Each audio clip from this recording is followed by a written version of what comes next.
This video shows the solution to the practice exercise Create Elevation. In this exercise, you are required to create a south elevation view for an existing project. You will need to set view properties such as the view depth and scale, as well as edit the display of level markers. You will then need to add annotation and dimensions to the elevation to create the finished view. Let's start by opening the file Create Elevation. And here we can see the building that we need to create the elevation for. We're actually looking at the south side of the building, so this will be the side we see when we create the south elevation. And to create that elevation, we need to be in a 2D floor plan. So from the project browser, we'll open up the site view. And here we can see the elevation markers for the east, north and west elevations. And we need to place one here at the bottom of the screen to create the south elevation. So to do this, we'll go to the View ribbon tab, and then from the Create panel, we'll choose to create an elevation.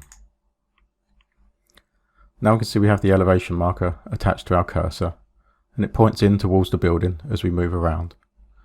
So we need to place it down at the bottom of the screen here, looking up towards the building, and we also want to make sure that it sits inside the topo surface that's created around the outside of the building.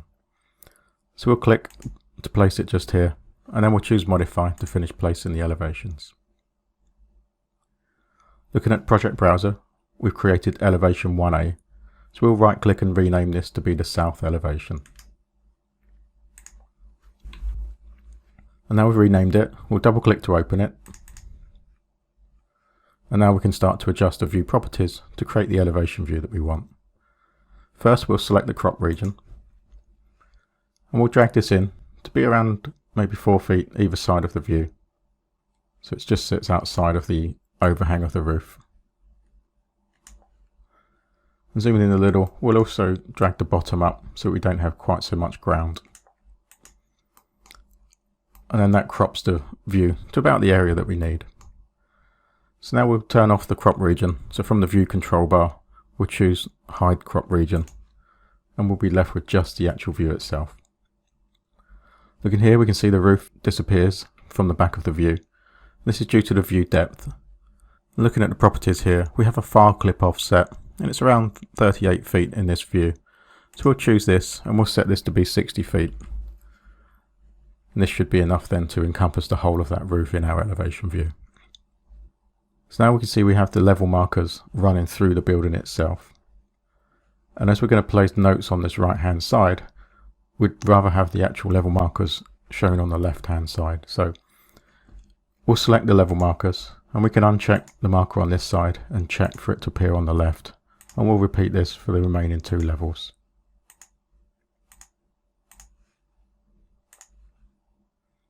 Next we'll select the levels, and as they are all constrained together, we'll stretch them all back through so that they don't go through the building itself, so they just sit outside of the line of the building. And then we'll select level 1, and we'll unconstrain it from the other levels so that we can then stretch this back through the entire building once more.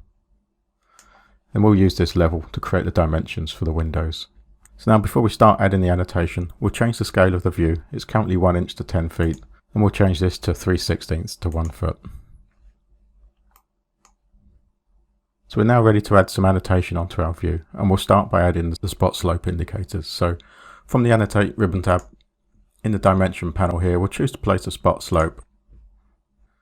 As we go to place it, we can see we currently have the arrow representation. So from the options bar here, we'll come and change that to be the triangle representation. Now we can come and place that on our roof. We can select its location, and then we can choose which side of the roof we want it to be displayed. We'll repeat that for this roof here, and make sure it's displayed above the roof. Now we need to start placing in the dimensions, and we need to dimension the overall sizes of the windows, as well as give the sill heights from level 1 for the lower windows, and from the bottom of the side-in wall here where these windows are hosted. So whilst we're in the Place Dimensions tool, we'll change from the spot slope to the Align dimension. Now zooming in, we can start to place dimensions on our windows. So make sure we choose either side to get the overall dimension. We'll place it just above the window here. We can repeat this for the next window over, and then we can place this so that it aligns with the other dimension. And now we'll select top and bottom of the window, and we can place the dimension just outside here, and we'll do the same with this window as well. Actually, we want to add in this sill height, so what I'll do is I'll choose modify to finish placing the dimensions. We'll select this dimension here, we'll choose to edit the witness line, and then we can add in the bottom of the wall here to give us the 1 foot dimension. And then we'll do the same for this one here. So we'll select it, choose edit witness lines, and once again choose the bottom of that wall to give us the extra dimension for the sill height. So now we'll come and dimension the windows on the lower level. So once again we'll go back to the annotate ribbon tab. From the dimension panel we'll choose the align dimension tool and start to place in dimensions for the windows. So we'll grab the overall dimension once more, and then we'll choose the height, and then we'll make sure that we select the level 1 line here to get our sill height, and we can then place that into the right location. We'll do the same with this window. So again we'll grab the overall and use the align options to place this aligned with the other dimensions, and do the same for the overall height. We'll grab level 1 as well, so we can grab the sill height of this window, and then we can align it with the dimension above. And then finally we've got the 3 windows in the annex here, so we'll grab the overall dimension of those, and once again we can align that up so that all of our dimensions align across the view here. And then we'll choose the top and bottom and level 1 once more and place that dimension into the view. So that's got all of our windows dimensioned. We'll choose modify to finish placing those dimensions. Now we want to add the multi-category tags to give us the description of all of the objects. So from the annotate ribbon tab, we'll go to the tag panel. We'll make sure we choose multi-category tag. We have the multi-category tag in the type selector here, and we can see the leader is set to be a free end leader as opposed to an attached end. So this allows us to draw the leader line as we want it. We'll zoom into the right hand side first. And as we move our cursor over the objects, we can see the description being shown on the screen. So we'll start at the top with the roof, and then we can draw this out and place it down. And we can now use this to align the rest of our notes.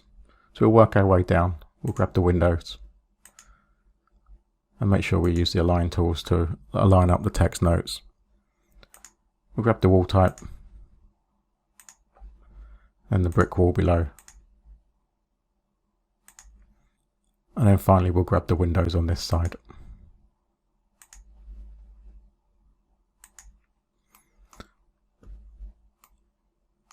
We'll choose the door, and as this is in the middle of the building, we'll pull the leader line out below the view here, and then we can bring it across to the side to align with the previous notes. And then coming across to this side, we'll choose our wall and place those notes out to the side here, and again we'll choose the window, and we can carry on aligning these notes up just using the alignment lines. This one here is a little bit low as it's overlapping with the level, so we can move this one up. And then whilst it's selected, we'll use the create similar to create the next one, which will be for the roof. That once again we can come and align with the previous text. Finally, we want to grab the fascia board here, so let's grab that and create that note. We'll choose this final window on the upper floor, and again we can get this to line up so we can see with the notes opposite, we can have that aligned.